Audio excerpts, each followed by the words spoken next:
If you ever hear a scream like that in the middle of nowhere, you don't keep walking.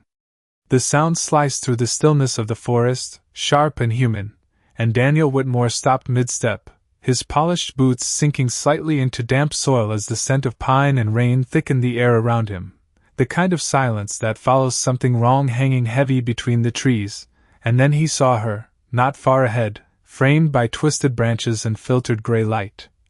A young black girl in a wedding dress that had once been white but now carried the quiet marks of something.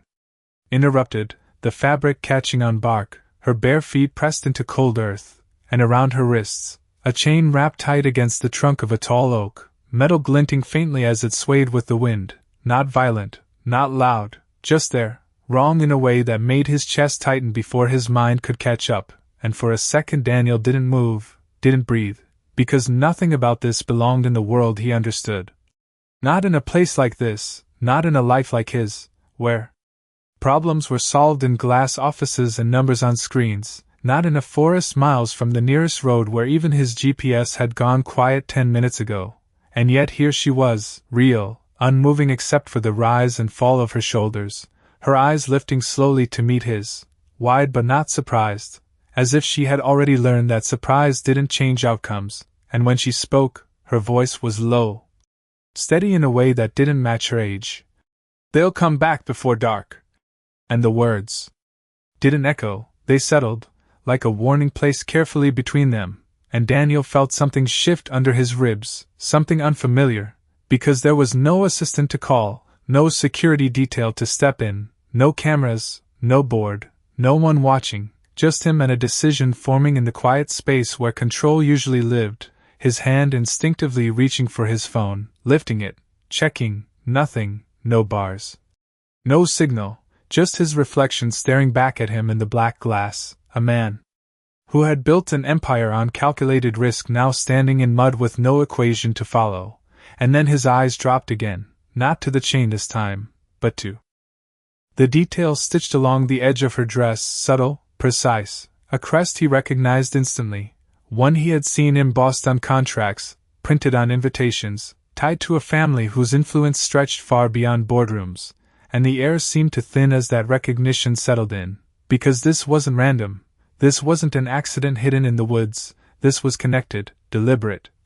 protected by the kind of power that didn't ask for permission, and suddenly the forest didn't feel empty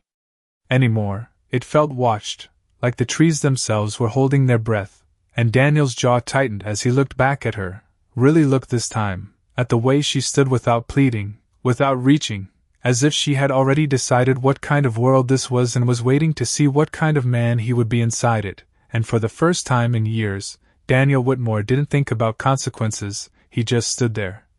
caught between everything he had built and something he couldn't walk away from.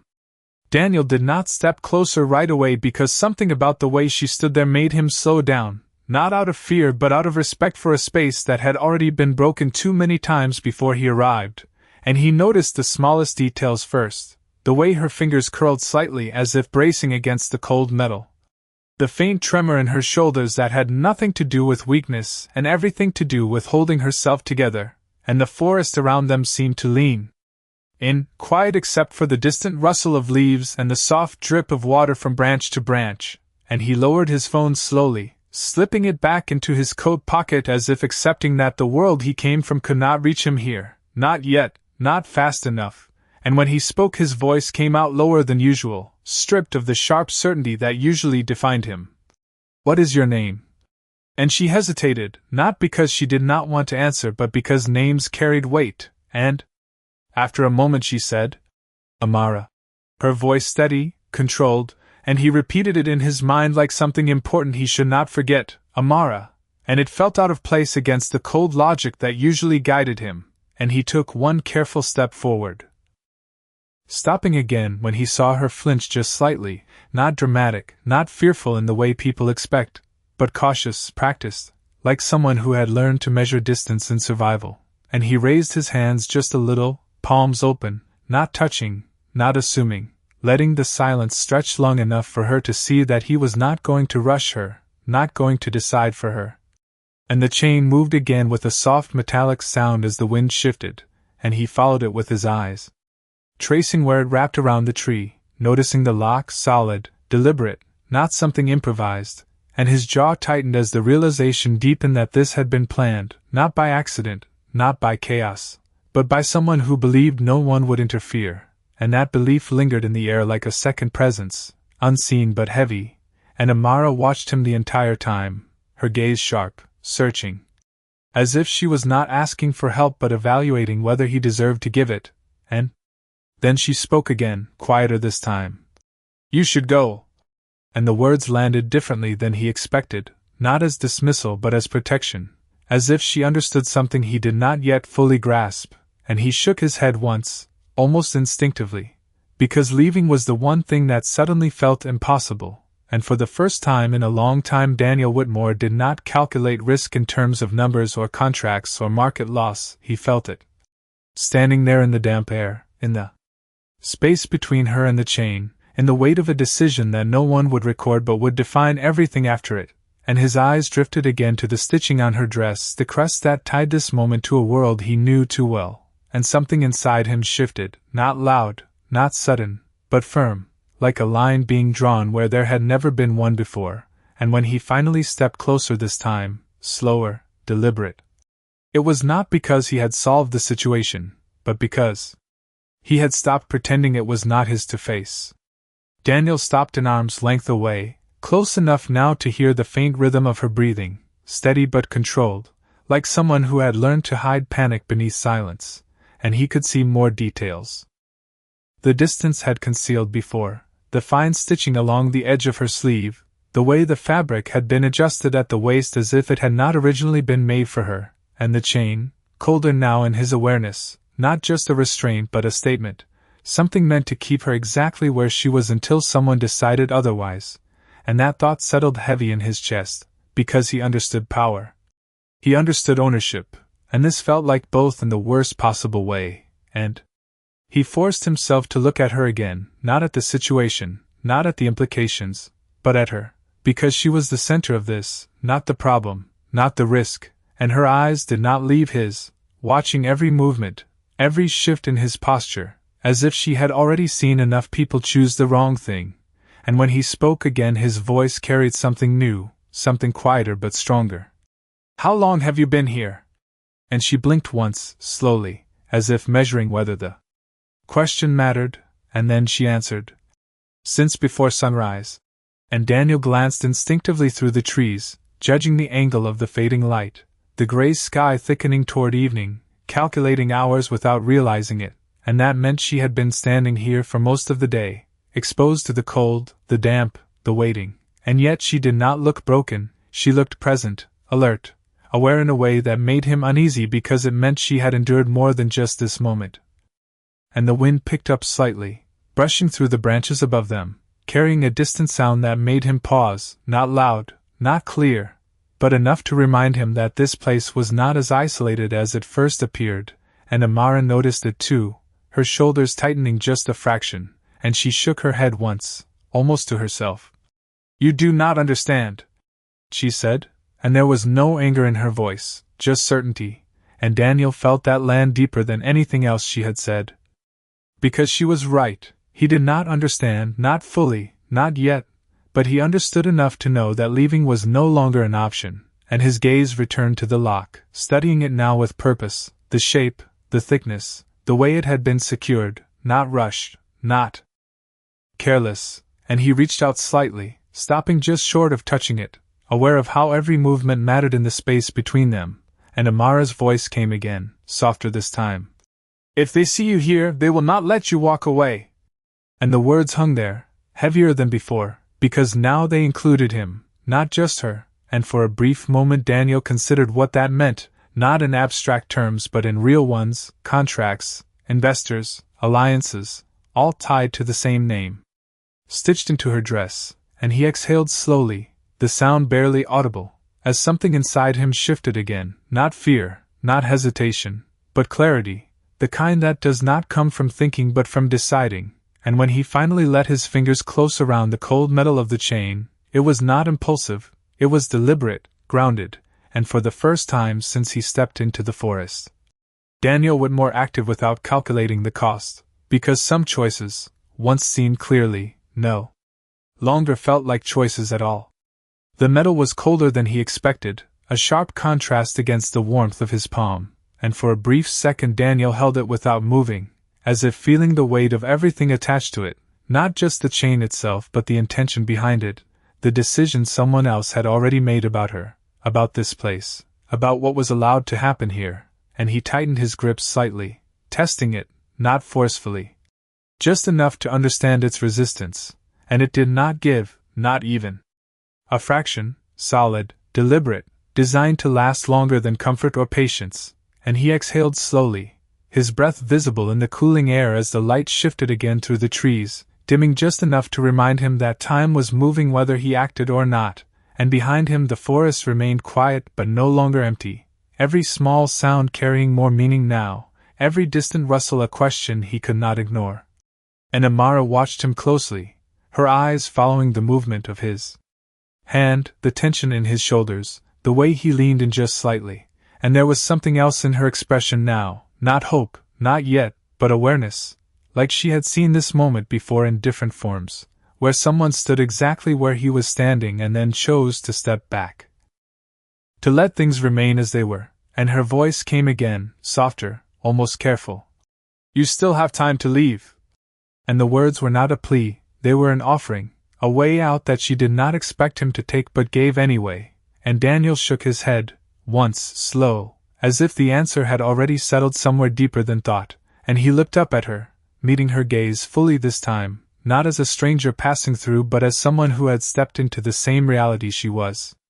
standing in, and for a moment neither of them spoke, the silence stretching between them, filled only by the faint movement of leaves and the distant call of something unseen, and then Daniel shifted his stance, adjusting his footing in the damp ground, and his free hand moved toward the lock, not rushing, not careless, his fingers brushing along its surface, tracing its edges, searching for any weakness, any opening. And it was in that moment that the sound came again, clearer this time, not natural, not wind or branches, but something mechanical, distant but approaching, and his head turned instinctively toward it, eyes narrowing slightly as he tried to place it, and Amara's posture changed instantly, her shoulders tightening, her breath catching just enough to break the rhythm she had held for hours, and she did not need to say anything this time because the meaning was already there, already understood. And Daniel looked back at the lock, then at her, then toward the direction of the sound, and the choice in front of him sharpened, no longer abstract, no longer distant, but immediate, defined by seconds rather than possibilities, and his jaw set as he reached down, his fingers closing more firmly around the metal, not testing now but committing, and whatever hesitation might have existed before was gone, replaced by something quieter and far more certain. And as the sound in the distance grew just slightly louder, Daniel Whitmore stopped standing between decisions, and finally began to act.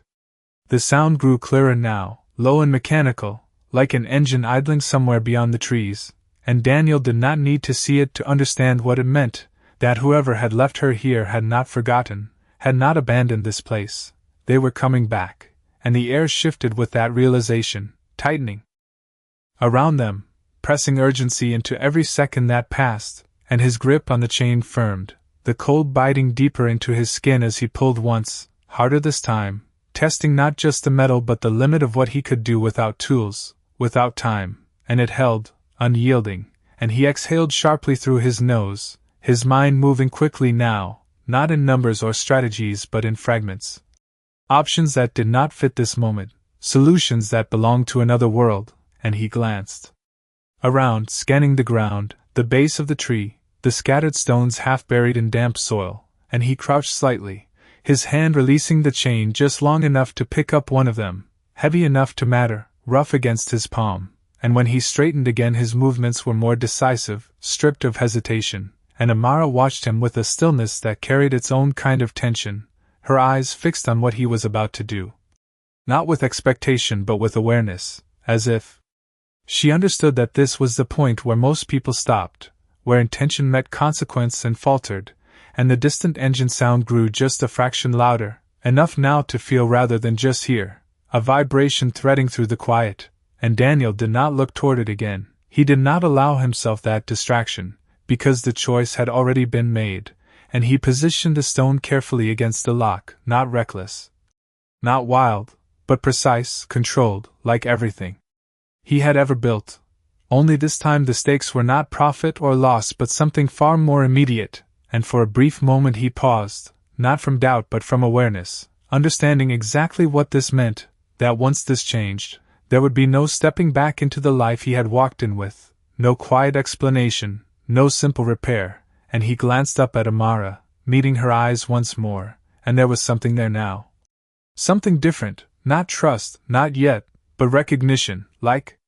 She saw the line he was crossing even before he did, and the wind shifted again, carrying with it a faint echo of movement from deeper in the forest. And that was enough to push everything forward, and Daniel brought the stone down with controlled force against the lock, the sound sharp but contained, metal striking metal. In a way that echoed just slightly through the trees, and he did not stop, not after the first impact, not after the resistance pushed back, because this was no longer about testing. It was about breaking something that had been allowed to exist for too long, and with each motion his focus narrowed, the world around him fading into the rhythm of action, until finally there was a change, subtle but undeniable. A shift in the tension of the chain, a slight give that had not been there before, and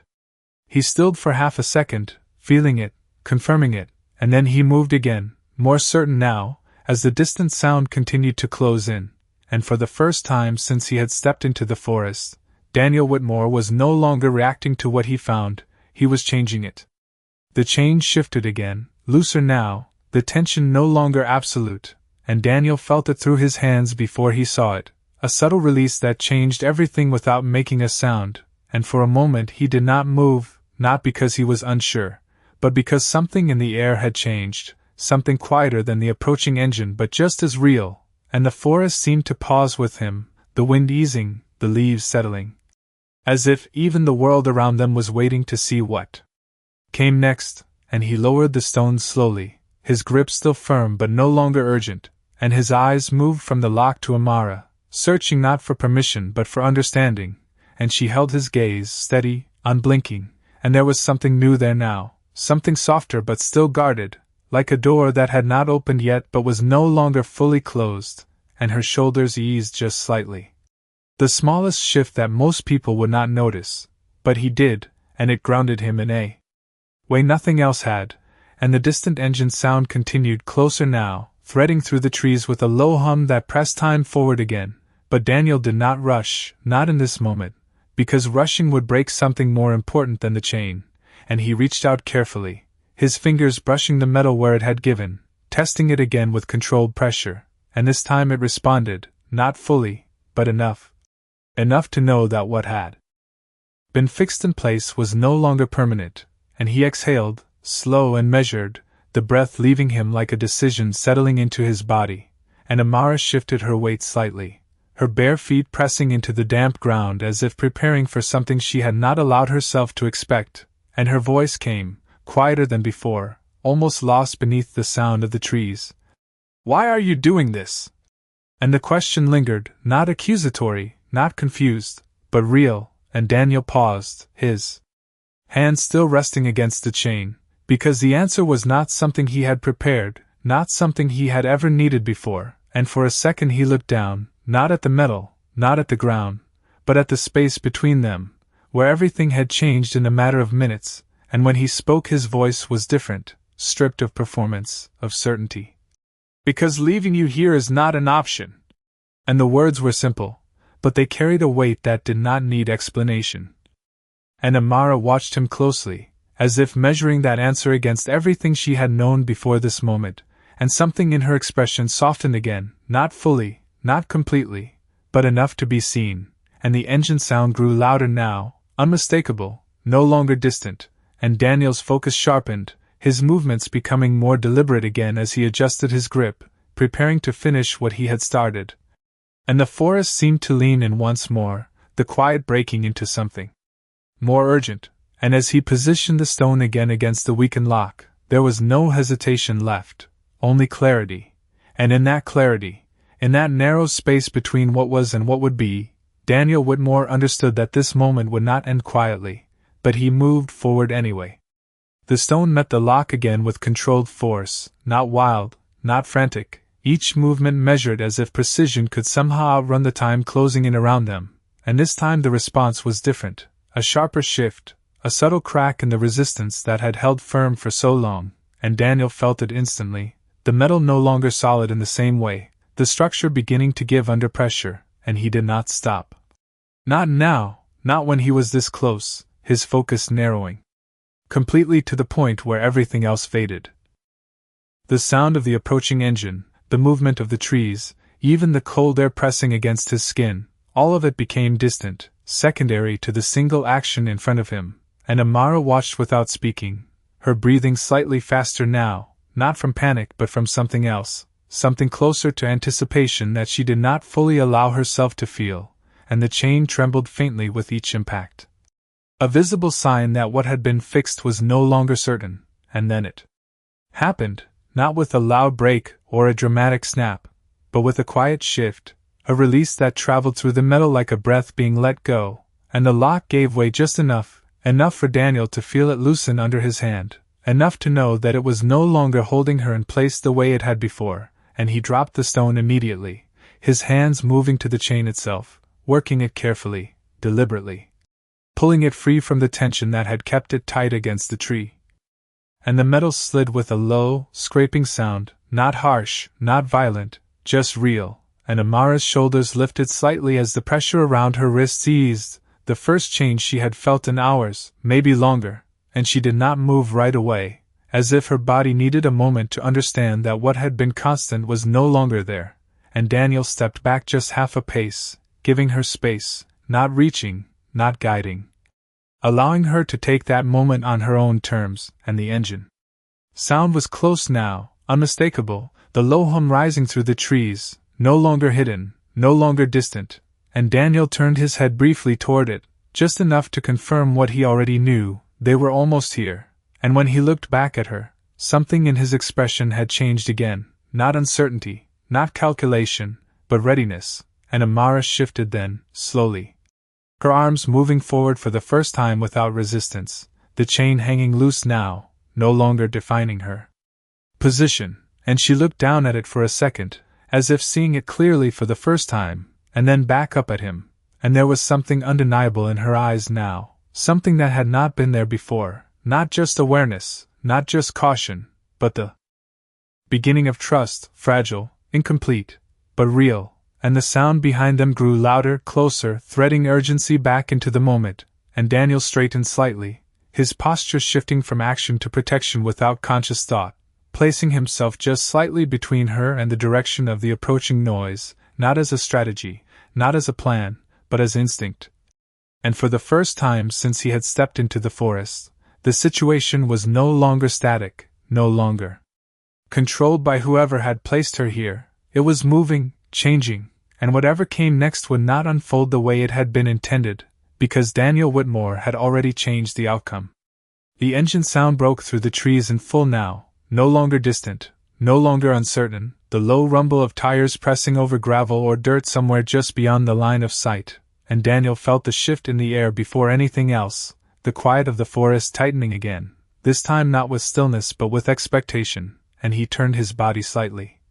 positioning himself instinctively between Amara and the direction of the sound, not dramatic, not exaggerated, just enough to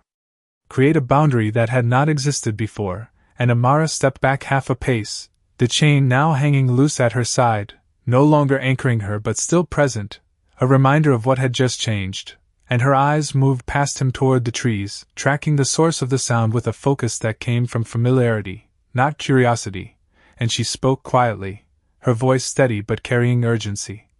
"They are early." And Daniel did not ask how she knew, because it did not matter. What mattered was that they were here, and whatever had been hidden in silence was about to be seen, and the sound grew louder, closer, branches shifting as something large moved beyond them, and then a faint glint of metal appeared between the trees, just a flash, gone as quickly as it came, but enough to confirm everything, and Daniel's jaw tightened slightly, not in fear but in recognition, because he understood power when it moved. And this was not random, this was organized, deliberate, controlled, and…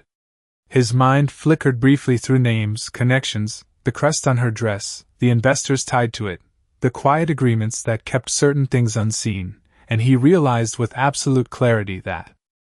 what was approaching did not expect resistance, did not expect interruption, and that was the only advantage he had. And he glanced back at Amara, just for a second, and their eyes met, and there was something different there now, something steadier, less guarded, as if the act of freeing her had shifted something fundamental between them, and she nodded once, small but certain, and it was not a request, not a question.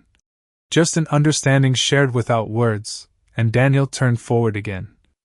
His posture settling, not aggressive, not defensive, but unmovable in a way that did not need to be announced, and the vehicle sound slowed, the engine lowering as it approached closer to where they stood, just beyond the visible line, and then it stopped, the sudden quiet louder than the noise had been, and for a moment nothing happened, no voices, no movement, just the absence of sound pressing in from every direction. And Daniel felt his pulse steady rather than rise, a calm settling over him that surprised even himself, because this was no longer about reacting, it was about standing, and behind him Amara shifted again, not retreating but repositioning, no longer bound to the tree but no longer alone either, and the forest held that moment, suspended, balanced between what had been and what was about to begin, and somewhere just beyond the trees, a door opened with a soft, deliberate sound. And Daniel Whitmore did not step back. The silence after the door opened stretched thin, like something fragile about to break, and Daniel stood exactly where he was, his shoulders steady, his breath even, not because he felt safe but because he had already crossed the point where safety mattered, and the forest no longer felt like a place of isolation, it felt like a line drawn between two worlds, one that had operated unseen and one that had just been interrupted. And behind him Amara did not step back, did not retreat into the space she had been held in, she stood, quiet but present, her hands free now, the loose chain resting against the ground like something that had lost its purpose, and the weight of that change filled the air more than any sound could, and then movement came, not rushed, not chaotic, but controlled, measured steps approaching through the trees, and Daniel did not turn his head to follow it. He kept his focus forward, because he understood that showing uncertainty would give something away he could not afford to lose, and the presence that emerged did not need to be fully seen to be understood, the tailored silhouette, the calm pace, the kind of confidence that came from never being questioned, and for a brief moment the two worlds met in silence, the one that assumed control and the one that had just refused it. And Daniel felt the weight of recognition settle in his chest, not just of the people involved but of what this moment meant, because there would be no quiet resolution, no explanation that smoothed things over. This was a fracture, clean and irreversible, and he did not look back at Amara, not because he forgot she was there but because he did not need to check. He could feel it, the shift behind him, the absence of fear that had been there before, replaced by something steadier. Something that no longer accepted the position she had been forced into. And the air moved again, a soft wind threading through the trees, lifting the edge of her dress just slightly, catching the light that filtered down through the fading sky, and for a second everything slowed, not in time but in feeling, as if the forest itself was holding the moment in place, and Daniel's voice, when it finally came, was calm, clear, and without hesitation. "She is not staying here." And the words did not rise, did not demand, they settled, firm and unmovable, and the response that followed did not need to be heard to be understood, because the tension shifted again, the kind that comes when something unexpected disrupts a plan that was never meant to fail, and Daniel did not move, did not step forward or back, because this was not about force, it was about presence, about refusing to disappear into the system that had allowed this to happen, and behind him Amara took one slow step forward. Not hiding, not waiting, but standing beside him, and that single movement carried more weight than anything else, because it changed the shape of the moment completely, and the chain at her feet remained still, untouched, as if it no longer belonged to her story, and somewhere beyond the trees the last light of the day began to fade. The sky dimming into something quieter, and in that quiet, In that space between what had been controlled and what had just been reclaimed, Daniel Whitmore understood that nothing about this would return to what it was before, and for the first time, that did not feel like a loss.